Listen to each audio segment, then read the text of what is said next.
আজ আমি তৈরি করব লাউ দিয়ে বাগদা চিংড়ি বা লাউ বাগদা। Welcome back to my channel S কিচেনের পক্ষ থেকে আমি শেফালি নিয়ে এসেছি আপনাদের জন্য আরও একটি নতুন স্বাদের নতুন রেসিপি। লাউ তো আমরা সবসময় ছোটো চিংড়ি দিয়ে ঘন্ট খেয়ে থাকি, তো আজ আমি তৈরি করব লাউ দিয়ে বাগদা। তো এখানে নিয়েছি কিছু উপকরণ, নিয়েছি দেখুন 250 গ্রাম বড় বড় সাইজের বাগদা আমি কেটে ধুয়ে নিয়েছি। আর দেখুন বাগদাগুলো কিন্তু অবশ্যই কাটার সময় এখানে যে একটা শিরা থাকে শিরাটা কিন্তু অবশ্যই ফেলতে হবে। আর নিয়েছি লাউ, লাউ আমি এরকম বড় টুকরো করে কেটে নিয়েছি। 250 গ্রাম বাগদার জন্য যেটুকু লাউ প্রয়োজন সেইটুকুখানেই নিয়েছি একটা আলু, আলুটা আমি একটু বড় সাইজের টুকরো করে কেটে নিয়েছি একটা টমেটো, আরও অন্য অন্য উপকরণও আছে। তা আমার আরও নিত্য নতুন রেসিপি পেতে আমার চ্যানেলটিকে সাবস্ক্রাইব করুন আর পাশে থাকা বেল আইকনটিকে অল করে রাখুন, যাতে সবার প্রথমে আমার নোটিফিকেশান আপনার কাছে পৌঁছে যায় আর আপনি অতি সহজেই দেখে নিতে পারেন। দেখুন বাগদাগুলো কিন্তু অনেকটাই বড়। এবার আমি এখানে দিয়ে দেব হলুদ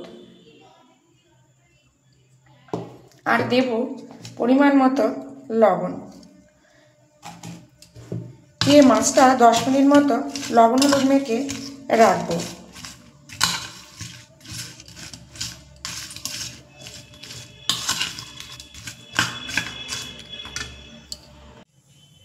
দেখুন লাউ রান্নার জন্য আমি 15 মিনিট পরে ফিরে এসেছি আর গ্যাসে কড়া বসিয়ে কড়া গরম করে নিয়েছি।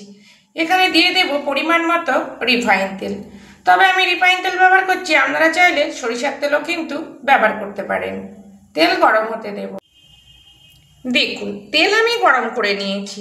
এবার এখানে যে লাউগুলো আমি কেটে রেখেছি লাউগুলো একটু তেলের উপর দিয়ে 2 থেকে 3 মিনিট মতো নাড়াচাড়া করে নেব। তো এইভাবে যদি আপনারা কোনোদিন লাউ রান্না না করে থাকেন অবশ্যই একবার বাড়িতে ট্রাই করুন। এই লাউ একটু ভাজা করে রান্না করলে কিন্তু যে একটা লাউয়ের মধ্যে জলো জলো ভাব থাকে সেই ভাবটা কিন্তু একদমই কেটে যায় আর খেতে কিন্তু অসাধারণ টেস্ট লাগে। দেখুন এখানে দিয়ে দেব পরিমাণ মতো হলুদ আর দেব লবণ, তবে চাপা দেবেন না কিন্তু, তাহলে কিন্তু লাউ থেকে প্রচুর পরিমাণে জল বেরাবে।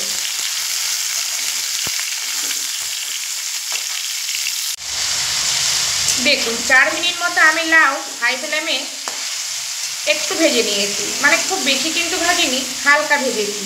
তো এবার একটি পাত্রে আমি তুলে নেব। আর দেখুন লাউ কিন্তু অনেকটা সিদ্ধ হয়ে গেছে আর অনেকটা কমেও কিন্তু এসেছে।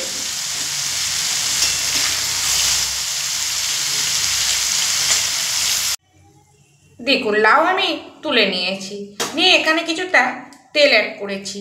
এবার আমি যে আলুগুলো কেটে রেখেছি আলুগুলো ভেজে নেব। আর আলুগুলো এমনভাবে ভাজবো যেন 50% মতো সিদ্ধ হয়ে যায়।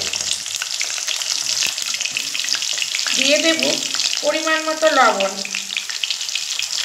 আর দেব পরিমাণ মতো হলুদ।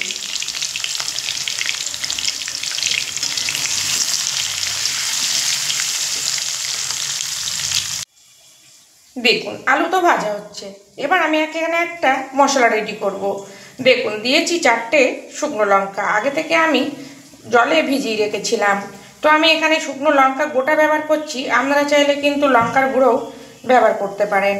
আর এখানে দিয়ে দিলাম 1/2 ইঞ্চি পরিমাণে আদা একটু টুকরো করে নিয়েছি। দিয়ে দেব একটা টমেটো। লাউয়ে কিন্তু অল্প মশলাতেও রান্না করলে খেতে অসাধারণ টেস্ট হয়। দিয়ে দেব 1 চামচের 3 ভাগের 1 ভাগ জিরের গুঁড়ো আর দেব 1 চামচের 3 ভাগের 1 ভাগ ধনের গুঁড়ো। দেখুন আমি কিন্তু একদম অল্প মশলায় রান্নাটা করছি, কিন্তু খেতে কিন্তু অসাধারণ টেস্ট হয়। খুব সুন্দর একটা পেস্ট করে নিই। দেখুন আলুগুলো আমি খুব সুন্দর করে ভেজে নিয়েছি আর আলু কিন্তু আমার 50% সিদ্ধ হয়ে গেছে। এবার একটি পাত্রে তুলে নেব।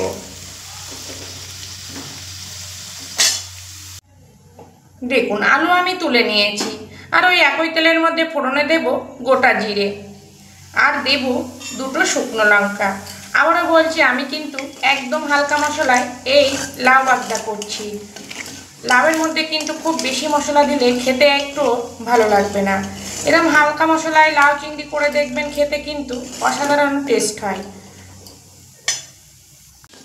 দেখুন ফোড়ন আমার ভাজা হয়ে গেছে। এবার এখানে দিয়ে দেব যে মশলা আমি পেস্ট করে নিয়েছি সেই মশলার পেস্ট। দেখুন আপনারা চাইলে কিন্তু এখানে একটা তেজপাতা ফোড়ন দিতে পারেন।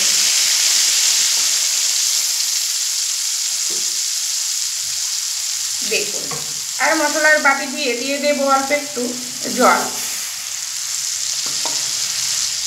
আর দেব হলুদ দিয়ে খুব সুন্দর করে মশলাটা কষিয়ে নেব।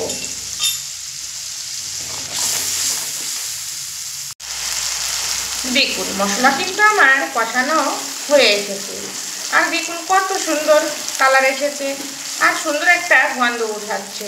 এবার আমি এখানে দিয়ে দেব যে চিংড়ি মাছ আমি লবণ আর হলুদ মাখিয়ে রেখেছি, ওই চিংড়ি মাছ দিয়ে এই মশলার সঙ্গে খুব সুন্দর করে 5 থেকে 6 মিনিট মিডিয়াম ফ্লেমে কষিয়ে নেব।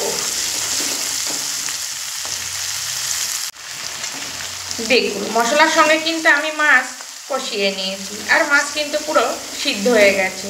আর দেখুন যখন এরকমভাবে তেল ছাড়বে মাছটা কষানোর পরে, তখনই দিয়ে দেবেন লাউ আর আলু, যেটা আমি আগে থেকে ভেজে রেখেছিলাম। দিয়ে আবারও 2 থেকে 3 মিনিট মতো মিডিয়াম ফ্লেমে কষিয়ে নেব।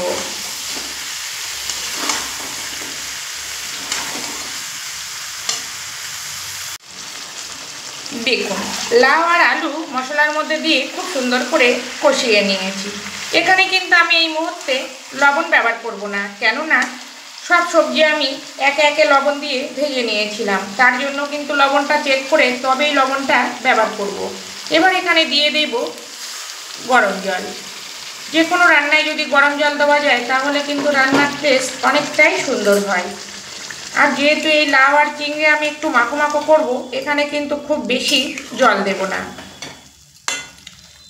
দেখুন দেখতে যতটা সুন্দর হয়েছে, খেতেও কিন্তু তার থেকে সুন্দর হয় এই বাগদা চিংড়ি দিয়ে লাউয়ের রেসিপি।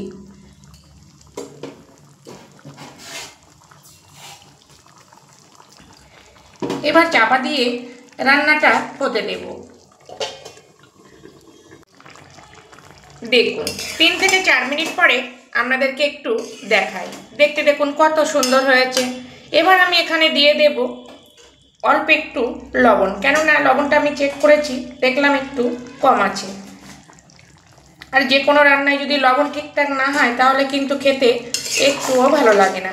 আর যেহেতু লাউ, এখানে অল্প একটু দিয়ে দেব চিনি, মানে আর কি 2-4 দানা। এটা কিন্তু অপশনাল, আপনারা যদি না দিতে চান তবুও কিন্তু কোনো সমস্যা নেই। আর অবশ্যই কিন্তু রান্নার সময় মাঝে মধ্যে একটু এইভাবে নেড়ে দিতে হবে। আবারও চাপা দিয়ে কিছু সময় রান্নাটা হতে দেব।